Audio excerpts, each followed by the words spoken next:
তোমাদের যদি AI voice এমন আর শুনতে লাগে আর তুমি অনেকটা এমন বানাতে চাও, তাহলে তোমাদের ভয়েস এডিটিং এর খুব প্রয়োজন আছে। বন্ধুরা, আমি আজ স্টেপ বাই স্টেপ সম্পূর্ণ প্রসেস বলবো। তোমরা তোমাদের এআই ভয়েসকে একদম রিয়েলিস্টিক ভয়েসে কিভাবে এডিট করবে, যাতে সেই এআই ভয়েস শুনে কেউ বলতে না পারে এটা রিয়েল ভয়েস না এআই। আর চিন্তা করবেন না, এই ভয়েস এমনভাবে এডিটিং করব যাতে রিউজ কন্টেন্ট আর মনিটাইজেশনের সময় কোনো রকম প্রবলেমই না হয়। সো বন্ধুরা, দেরি না করে চলো ভিডিওটা শুরু করি। Add emotion. আমাদের প্রথম স্টেপ হবে আমাদের স্ক্রিপ্টে ইমোশন অ্যাড করা। একটা স্ক্রিপ্ট তখনই সাকসেসফুল হবে যখন সেই স্ক্রিপ্টের মধ্যে ইমোশন থাকবে, না হলে সেটা রোবোটিক সাউন্ড করবে। সেই জন্য প্রয়োজন একটা ভালো স্ক্রিপ্ট যার মধ্যে ইমোশন অ্যাড করতে হবে। তার জন্য স্ক্রিপ্ট তোমরা পেপারে লিখে সেটাকে মোবাইলে নোটপ্যাডে তুলে নিতে পারো। অনেকে সম্পূর্ণ স্ক্রিপ্টটাই চ্যাটজিপিটি দিয়ে লেখায়। বন্ধুরা, এটা করবেন না, পরে এটা নিয়ে প্রবলেম হতে পারে। তবে তুমি চাইলে চ্যাটজিপিটি এর কাছ থেকে আইডিয়া ও হেল্প নিতে পারো। আমি তোমাদের দেখানোর জন্য একটা স্ক্রিপ্ট লিখে নিয়েছি, এখন এটাতে ইমোশন অ্যাড করব। এর জন্য তোমরা চাইলে চ্যাটজিপিটি ইউজ করতে পারো, বাট করবো না। আমরা ইউজ করব গ্রক এআই, কারণ চ্যাটজিপিটিতে বেশি বড় স্ক্রিপ্ট ভালোভাবে প্রসেস করতে পারে না। সেই জন্য গ্রক এআই ইউজ করব। তোমাদের মোবাইলে গ্রক এআই ইনস্টল না থাকলে প্লে স্টোর থেকে ইনস্টল করে লগ ইন করে নেবে। এইরকম একটা ইন্টারফেস দেখতে পাবে। এখানে তোমাদের স্ক্রিপ্টটাকে পেস্ট করে দিবে। এখন এই স্ক্রিপ্টের মধ্যে ইমোশন অ্যাড করার জন্য একটু এন্টার মেরে নিচে এসে লিখে দিবে এই স্ক্রিপ্টটা একই রেখে পাংচুয়েশন অ্যাড করে দাও। তার আগে অবশ্যই স্ক্রিপ্টের বানানে যেন ভুল না থাকে সেটা দেখে নেবে। এটা লিখে পেস্ট করলেই গ্রক এআই তোমার সম্পূর্ণ স্ক্রিপ্টের মধ্যে পাংচুয়েশন অ্যাড করে দেবে। এতে কি হবে, এই স্ক্রিপ্টটি যে কোনো এআই ভয়েস জেনারেটরে পেস্ট করলে সেটি মানুষের মতো আস্তে, জোরে, থেমে থেমে ইমোশনের সঙ্গে অডিও জেনারেট হবে। Voice generate. বন্ধুরা, এখন মার্কেটে ফ্রিতে এআই ভয়েস জেনারেট করার জন্য অনেকগুলো এআই টুল রয়েছে, যেখানে তোমরা ফ্রিতে যে কোনো ভয়েস জেনারেটর দিয়ে ভয়েস জেনারেট করতে পারো। আমি এখানে 11 ল্যাবস ইউজ করব। অবশ্য 11 ল্যাবস সম্পূর্ণ ফ্রি নয়, মাসে মাত্র 10,000 ক্রেডিট দেয়। সেটা দিয়ে আমাদের কাজটা কমপ্লিট করতে হয়। আরও বেশি ইউজ করতে চাইলে তাদের পেইড প্ল্যান নিতে হয়। অনেকে এখানে মাল্টিপল অ্যাকাউন্ট ইউজ করে। 11 ল্যাবসে ভয়েস জেনারেট করার জন্য প্রথমে আমরা গুগল সার্চে 11 ল্যাবস লিখে সার্চ করে দেব। প্রথমে যে ওয়েবসাইটটা আসবে সেটাকে ওপেন করে একটা জিমেল আইডি দিয়ে লগ ইন করে নিব। বন্ধুরা, আমি এখানে যা কিছু করছি তোমরা সেম কাজ মোবাইলে করতে পারো, শুধু তোমরা ভালো ক্লিয়ার বুঝতে পারো সেজন্য আমি পিসিতে দেখাচ্ছি। 11 ল্যাবস লগ ইন করার পর এরকম একটা ইন্টারফেস দেখতে পাবে। এখানে বাঁদিকে টেক্সট টু স্পিচের অপশন দেখতে পাবে।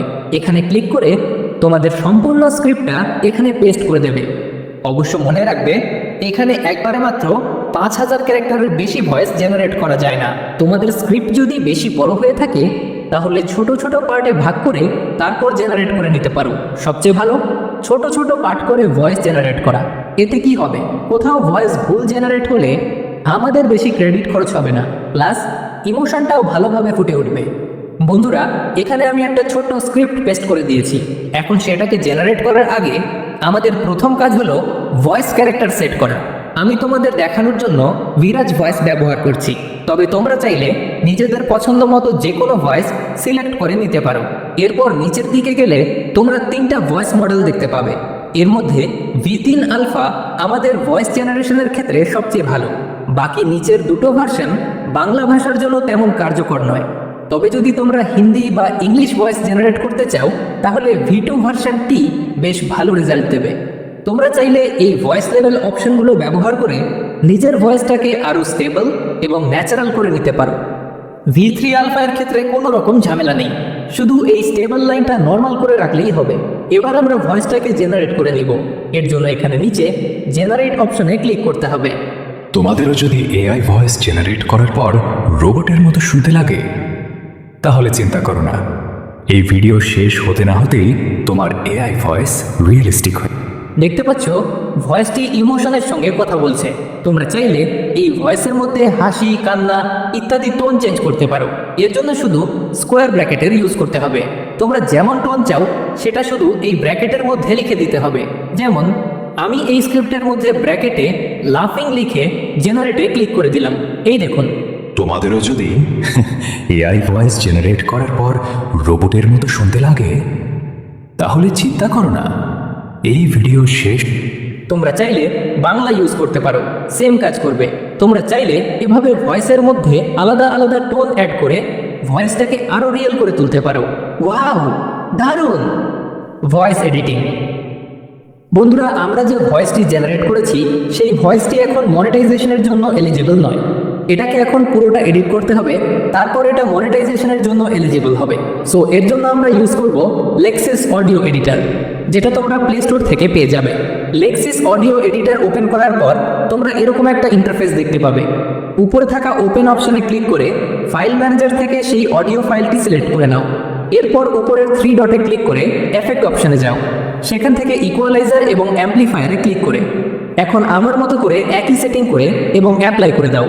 চাইলে এই সেটিংসগুলোর একটা স্ক্রিনশট নিয়ে রাখতে পারো। এরপর আবার উপরের 3 ডটে ক্লিক করে এফেক্টে গিয়ে নয়েজ রিডাকশনে ক্লিক করে ঠিক আমার মতো সেটিং করে আবার অ্যাপ্লাই করে দাও। এরপর আবার উপরে 3 ডট ক্লিক করে চেঞ্জ টেম্পোতে ক্লিক করে ভয়েসের সাথে সামান্য অ্যাডজাস্ট করে নিয়ে অ্যাপ্লাই করে দাও। এতটুকু করার পর আবার উপরে ক্লিক করে ইফেক্টে যান এবং নর্মালাইজে ক্লিক করে অডিওটাকে নর্মালাইজ করে নাও। সো বন্ধুরা, আমাদের ভয়েস প্রায় রেডি। এখন উপরে থাকা সেভে ক্লিক করে ফাইল ম্যানেজারে গিয়ে অডিওটাকে যে কোনো একটা নাম দিয়ে সেভ করে নাও।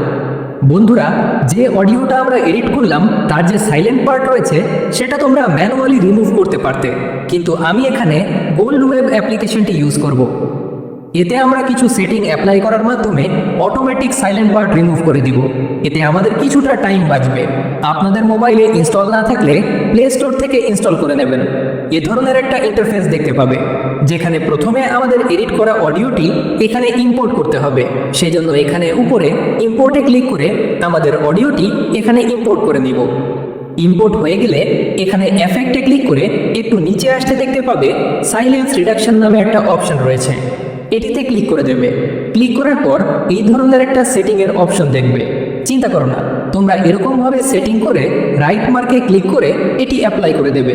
তোমাদের যদি স্টোরি টাইপ অডিও থাকে তাহলে এরকম সেটিং ইউজ করবে, আর যদি নর্মাল ভয়েস থাকে তাহলে এই সেটিংটি অ্যাপ্লাই করে দিবে।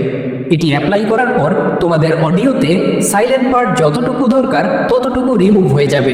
অনেক সময় বেশি সাইলেন্ট পার্ট রিমুভ দিলে অডিওর যে ন্যাচুরাল টোন রয়েছে সেটি পাল্টে যায়। সো তোমাদের এফেক্ট অ্যাপ্লাই হয়ে গেলে এই অডিওটাকে এক্সপোর্ট করে নিতে হবে। এর জন্য প্রথমে অডিওটাকে সেভ অপশনে ক্লিক করে এই নতুন অডিওটাকে আরেকটু ডিফারেন্ট নাম দিয়ে সেভ করে নেবে। তারপরে পাশে থাকা 3 লাইনে ক্লিক করে ফাইলে ক্লিক করে একটু নিচে আসতে দেখতে পাবে এখানে এক্সপোর্টের অপশন রয়েছে। এখানে ক্লিক করে দেবে। ক্লিক করতেই তোমাদের যে অডিওটি রয়েছে সেটি এক্সপোর্ট হয়ে যাবে তোমার মোবাইলে। Enhance audio. বন্ধুরা, তোমাদের অডিওর সাইলেন্ট পার্ট রিমুভ হয়ে গেলে এখন এই অডিওটাকে এনহ্যান্স করে নিতে হবে। এর জন্য আমরা ইউজ করব অ্যাডোবি এনহ্যান্স। এর জন্য আমরা ক্রোম ব্রাউজার ওপেন করে সেখানে অ্যাডোব পডকাস্ট লিখে দিলেই প্রথম যে ওয়েবসাইট আসবে সেটা ওপেন করে নিব। ওপেন করার পর এখানে দেখতে পাবেন প্রথমে রয়েছে স্টার্ট এনহ্যান্সিং, এই অপশানে ক্লিক করে দিবে। ক্লিক করার পর এখানে 2টি ভার্সন দেখতে পাবে, যার মধ্যে আমরা V2 ভার্সন ইউজ করব। এর জন্য আমরা V2তে ক্লিক করে নিচে চুজ ফাইলসে ক্লিক করে আমাদের সেভ করা অডিওটা এখানে আপলোড করে দিব। আপলোড করার কয়েক সেকেন্ডের মধ্যেই আমাদের যে অডিও সেটি এনহ্যান্স হয়ে আমাদের অডিওটা সম্পূর্ণ রেডি হয়ে যাবে। বন্ধুরা, আমাদের যে অডিও সেটি সম্পূর্ণ রেডি। আমরা এখন এই অডিওটাকে যে কোনো ভিডিওতে ইউজ করতে পারি। কোনো রকম রিউজড কন্টেন্ট এবং মনিটাইজেশনের কোনো প্রবলেম হবে না। এই সম্পূর্ণ স্টেপটা প্রথমে তোমাদের কাছে জটিল লাগতে পারে, 2-3 বার প্র্যাকটিস করলে তোমাদের কাছে এটি সহজ হয়ে যাবে। তখন আর এটি কঠিন কিছুই মনে হবে না। সো বন্ধুরা, ভিডিওটি ভালো লাগলে একটা লাইক করে চ্যানেলটিকে সাবস্ক্রাইব করে দিবে। আর যদি এআই দিয়ে থাম্বনেল কিভাবে ক্রিয়েট করতে হয় সেটা জানতে চাও তাহলে স্ক্রিনের উপর যে ভিডিওটা আসছে তার উপর ক্লিক করো।